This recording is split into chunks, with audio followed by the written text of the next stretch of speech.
Well, welcome to the Christ-centered cosmic civilization as we are continuing to think about music. So our ears have been designed by the Father through the Son in the power of the Spirit to hear let's think about Psalm 150 again, the range of instruments that are listed there. Our ears have been designed to hear the vibrations of strings, the beat of drums, percussion, and air forced through tubes in such a way that we hear music. And such a wide variety of music, from what we were thinking about in the last episode when we thought about that kind of soul music of the night, through to energy-filled, intense music with endless possibilities and varieties all over the world and down through history. Why are we like this? Why is this world capable of such music and such a variety of music? The earliest book of the Bible has then told us that music isn't just a random human invention, but this profound gift from the living God. And it's a way for us to express, receive, and feel truth that is deep in our hearts and lives. Ray Charles said, "I was born with music inside me. Music was one of my parts, like my ribs, my kidneys, my liver, my heart, like my blood. It was a force already within me when I arrived on the scene. It was a necessity for me, like food or water."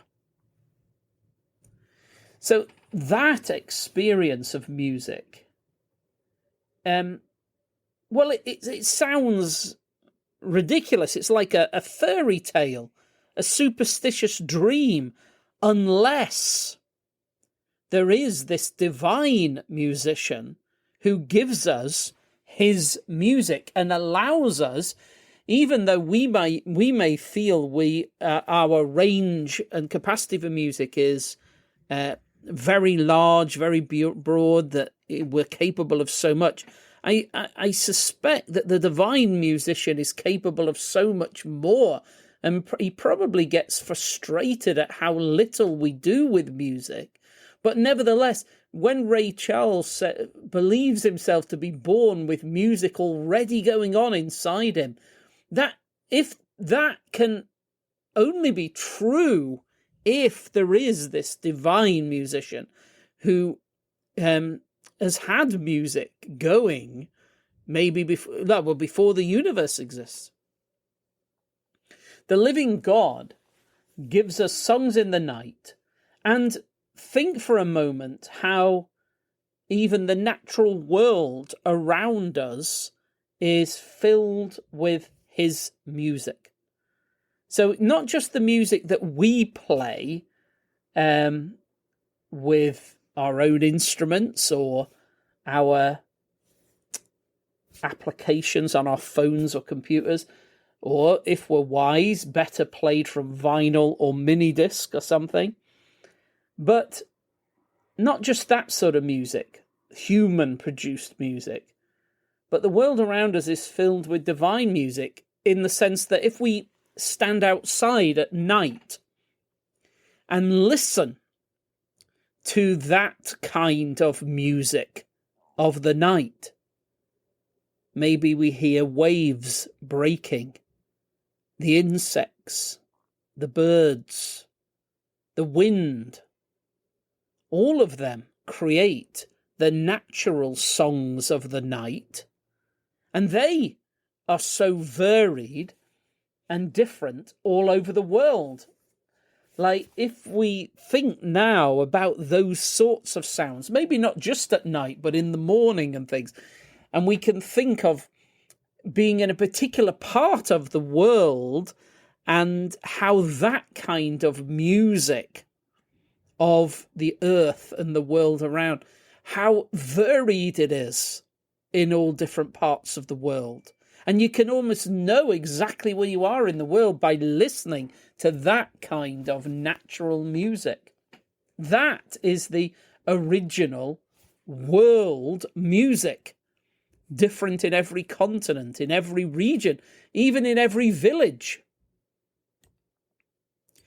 And never forget how wonderful a world this is, where such powerful and complex music can be heard, even in the deepest sorrow, disharmony, and darkness. In fact, this world has been created in such a way that we might say, well, at least often the most searching and shining music of all is created in the deepest depths of darkness and pain. And so often great musicians carry something of that darkness with them. In Jack Black's, he's the actor and musician, he has a musical band. It's really him and his friend Kyle who formed Tenacious D.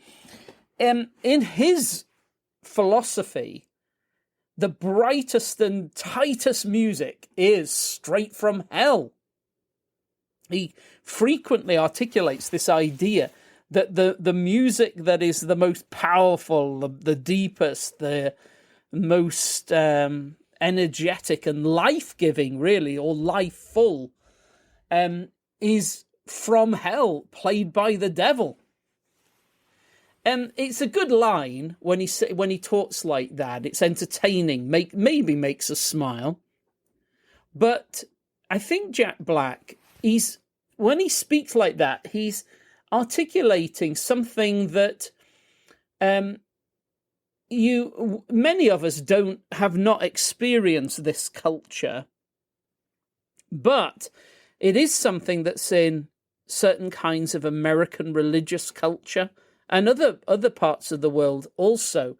A suspicion that exists in the modern mind, perhaps just since the 1950s. Well, I say that, but we might listen into some things that John Calvin said.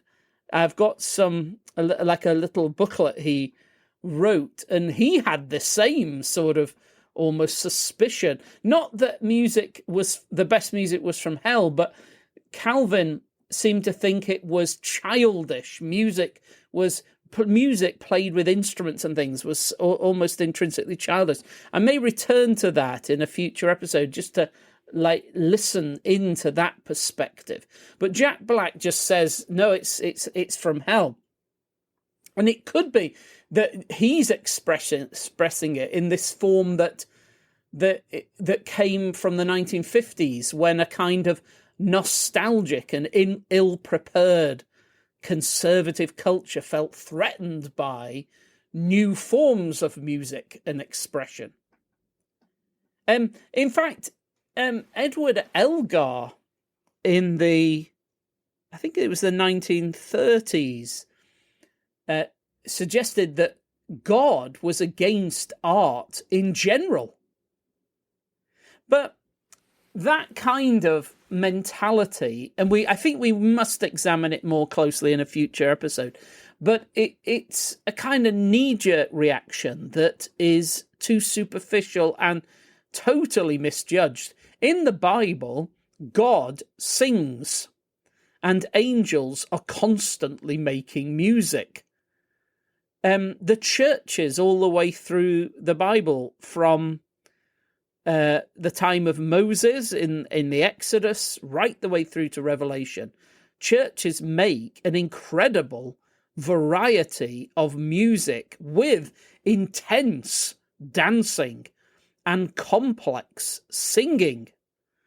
So much so that there are times, like with David, where his music and dance seem to have been too extreme for people to cope with. But if you also pay attention in the Bible, the devil and his demons never once make any music. Let me state that again really clearly. The devil and his demons never once make any music. So hell, far from being a source of intense rock music, is in the Bible, which is the only access we have to real knowledge of hell and the underworld of death and so on. It's a place of just silence, gloom, silence. The devil and his demons don't make music, but they do make people howl or scream, but never sing. Nobody ever sings under the influence of the devil and demons. The most they can do is scream noise. In fact, in the Bible story of King David, the unclean spirits cannot listen to music that reminds them of the heavenly music. So David perhaps is playing harp music on his harp, stringed instrument, and the angels play with those in the highest heaven, stringed instruments. And it's as if unclean spirits just cannot listen, maybe to any music at all, really, but certainly not to music that reminds them of the heavenly realms. Just think then about life in God's complex creation. We're surrounded by staggering levels of artistic creativity and design, in visual terms, scientific elegance, but also in sound and harmony. And so one great musician pondered what a wonderful creator there must be to make this world where beautiful sounds are made from such ugly things. And by that, the musician was saying this: how can a length of stretched sheep gut, struck or plucked with violence, produce a sound that is far from ugly or violent, but is pure and sweet? See, I love that. Isn't that true? The stringed instruments that angels play at the highest levels of reality, right around the throne, like the string on earth anyway, is produced by taking sheep's gut and stretched out under great tension, and something that is under such great tension, but then is plucked or struck even, and produces sound and produces beautiful, pure, sweet sound. What kind of a world is this?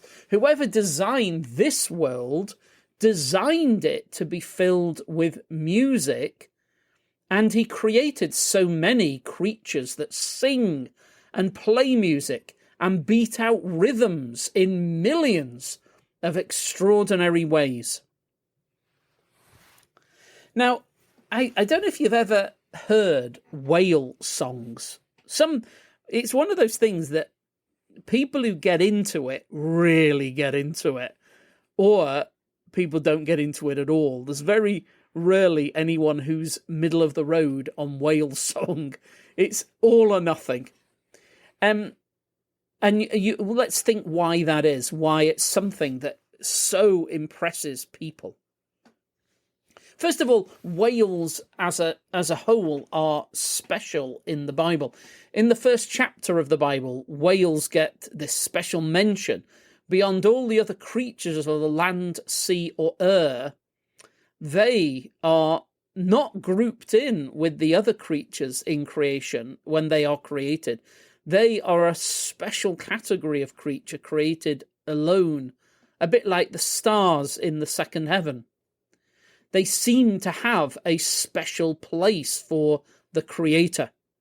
Now, I'd heard people speak of whale song, but it was really only, I think, about 10 years ago that I really listened to whale song. And then I discovered so many things about how these extraordinary, glorious creatures learn songs from one another. So one of them will have a song, sing it, and other whales very far away will hear it, learn that song, and then they will sing it, but vary it with their own creativity. Add to that, do development of that song that they heard. And they then, these songs are passed around among the whales, musical themes develop over a season, so that like some aspects of the song are developed, passed on, and they stick with a key central musical theme throughout the season, and then it gets passed even around the entire world. The song that has been sung can have started with one whale, and then right on the other side of the world it'll end up being heard there, but now in a new form, developed, expressed in new ways. One of the world experts on whale song says this: 6 to 8 units of sound form phrases. These phrases are repeated for minutes, forming a theme. And themes are repeated a few times, and all of this forms a whale song. A whale song typically lasts anywhere from 7 to 30 minutes. These songs are varied, but are overall similar across multiple renditions of the same song. Songs are generally repeated over and over to form a session, and a session can last for more than 20 hours. 20 hours. Think of that. Musical sessions that last more than 20 hours with incredible depth and complexity. Songs that are developed and repeated. Other whales learn them, join in, participate in the development of the song. And those that really study the life of whales and their songs say that these songs seem to be linked to romance and sorrow, to happiness, and the seasons of the weather and the world. So what kind of a creator made a world filled with such things? And how could we ever be in a position where we either thought that God didn't like music, or that music shouldn't be incorporated into the very heart of our life, our worship, our church, our work, or everything we do? Let's maybe stay with the book of Job to hear more of an answer about what kind of a creator made a world with such musical possibilities. Towards the end of the book of Job, the living God shows up to speak to Job about his questions and complaints. And one of the first questions he asks Job to consider is this. Job 48, verses 4 to 7. Where were you when I laid the earth's foundation, while the morning stars sang together, and all the angels shouted or sang for joy?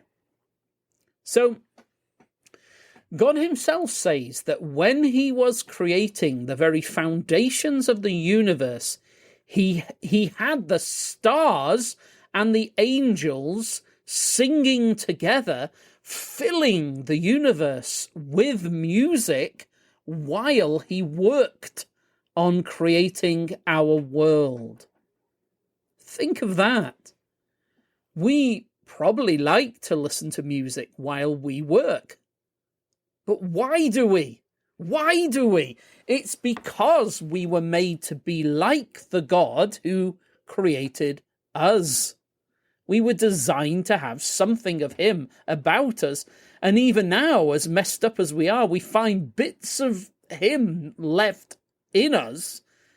He did that so that while we work, we like music, and it's as if we remember that at the first of all things, he liked music while he worked. He wrote music into the world. Like it's as if he perhaps wanted music playing as he was weaving together the fabric, the rules, the foundations of the world, so that music itself would be woven in to the fabric of the cosmos, so that this Christ-centered cosmic civilization is structurally musical. So he wrote music into the world. And so when we find that music can express so much of the deep joys, excitement, sorrow, pain of this world, that makes sense. The world was composed to the sound of music. And we need music to express all the truth and life of this world.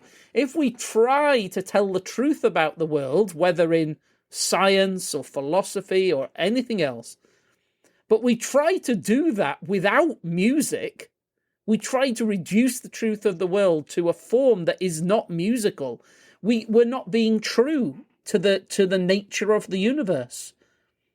Like so many of our attempts to articulate the truth of the universe, we do it in forms of words and numbers, but without music, maths and science, without music.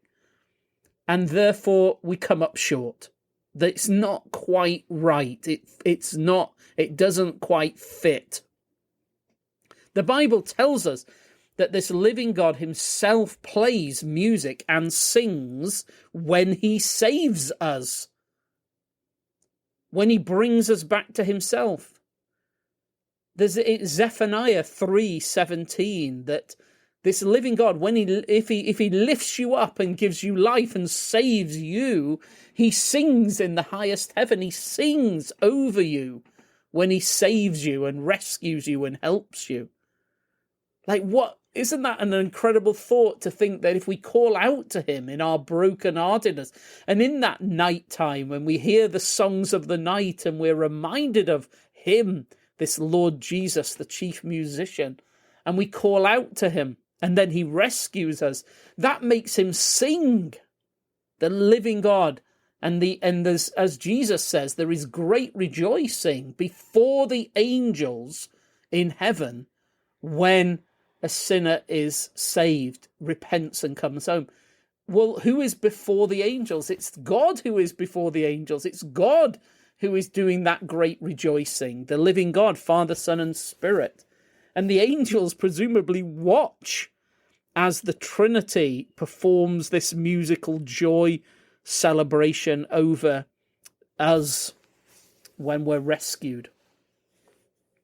Martin Luther, obviously a very famous Christian theologian, he wrote a lot. He thought a lot about music.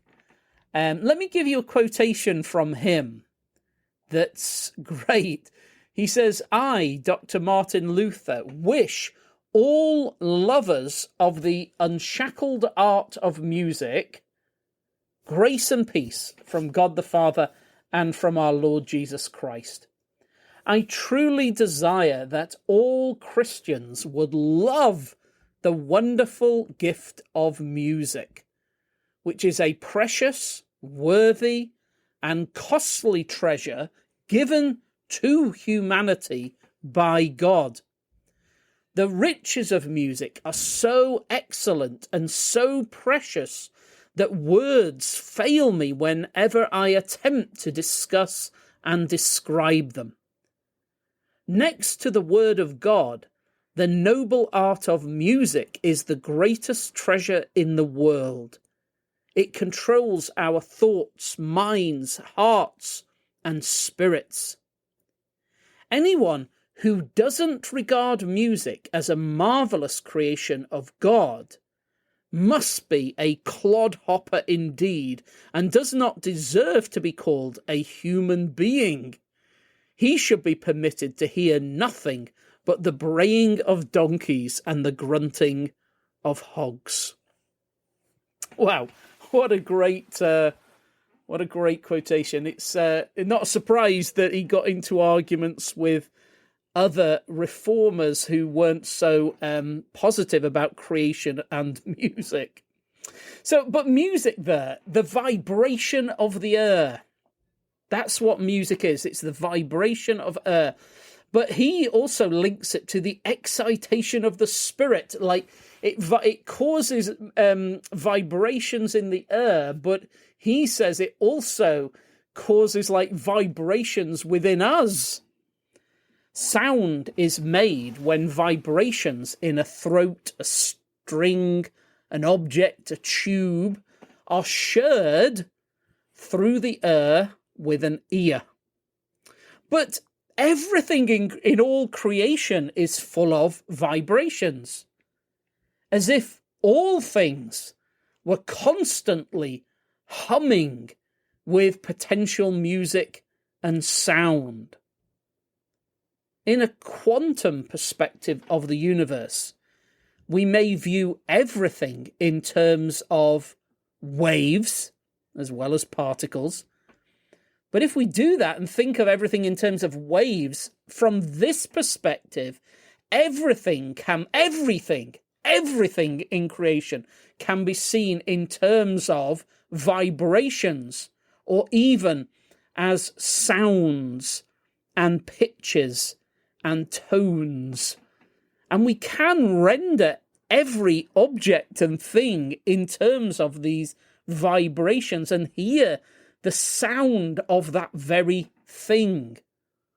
As soon as we conceive of the universe in terms of vibrations or waves of energy, then we are beginning to appreciate the intrinsically musical nature of reality at the very deepest levels.